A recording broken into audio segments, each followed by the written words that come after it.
28 जनवरी की रात बलिया गांव निवासी संतोष झा की हत्या का खुलासा झंझारपुर डीएसपी आशीष आनंद ने लखनऊ थाना पर हुए प्रेस कॉन्फ्रेंस में किया। दरअसल 28 जनवरी को एक सड़क किनारे अधेड़ व्यक्ति की हत्या कर उसे दुर्घटना जैसी स्थिति बनाने का प्रयास किया गया था। मृतक लुधियाना में मामूली नौकरी करता था और उसकी किसी के साथ कोई दुश्मनी नहीं थी, इसलिए अनुसंधान थोड़ा मुश्किल था, जिसे पुलिस ने समाधान करने में सफलता हासिल की। इस घटना का मास्टरमाइंड पारिवारिक मित्र लाल बहादुर शास्त्री उर्फ राहुल झा निकला। Rahul Jha MBA pass out है और वह पहले भी इस तरह की घटना को अंजाम दे चुका है। यह शातिर अपराधी पहले भी अपने मामा और एक अन्य व्यक्ति का बीमा राशि फर्जी मृत्यु प्रमाण पत्र के जरिए निकाल चुका है। इसी कड़ी में इस अपराधी ने महज 12,000 महीना कमाने वाले संतोष झा का करोड़ों का इंश्योरेंस करवा रखा था और इसी बात की भनक परिजनों को भी नहीं दी थी।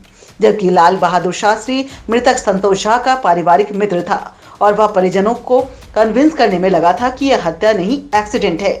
यह शातिर अपराधी के हौसले बुलंद थे, चूंकि यह पहले 2 लोगों का क्लेम ले चुका था।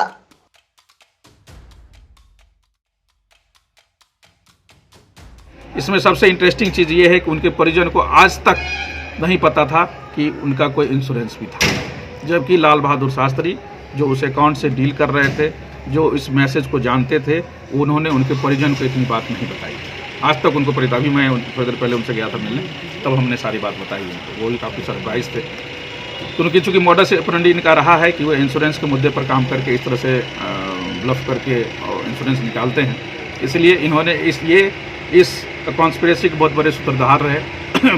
जब इनसे काफ़ी तथ्य इकट्ठा किया गया, डॉक्यूमेंट्री हम लोगों ने साक्ष्य इकट्ठा किए, अपने सीनियर से डिस्कस किया और फिर जब इनसे पूछताछ हुई तो शुरुआत में तो ये काफ़ी भटकाने की कोशिश की, चूँकि काफ़ी एक्सपर्ट हैं, लेकिन जब सारा एविडेंस इनके सामने रखा गया तो निरुत्तर हो गया। तो एक सर्कमस्टेंशियल एविडेंस इनके विरुद्ध है कि इन्होंने ये बिग कॉन्स्पिरेटर हैं इस मर्डर केस में। निसंदेह ये अकेले नहीं, इनके साथ कुछ और लोग हैं जो हमारे इन्वेस्टिगेशन के पाइपलाइन में हैं। फिलहाल हम उसको डिस्क्लोज नहीं कर सकते हैं और इसलिए इसके अलावा इनका जो पारिवारिक बैकग्राउंड भी रहा है, इनके कैरेक्टर पर भी कई सारी उंगलियां उठी हैं। एक पक्ष मृतक के परिजन की तरफ इस संदर्भ में भी इंगित करता है, जो कि हम लोग उस पक्ष पर भी जांच कर रहे हैं।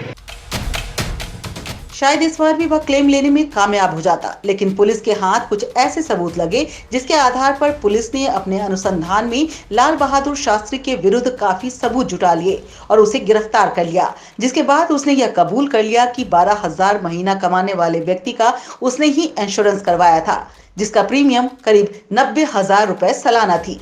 इसी अपराधी ने इंश्योरेंस की जानकारी उनके परिजनों को भी नहीं दी। पुलिस इंश्योरेंस एजेंट को भी संदेह के घेरे में मान रही है, जो लाल बहादुर शास्त्री के कहने पर इंश्योरेंस करता था। फिलहाल अनुसंधान जारी है।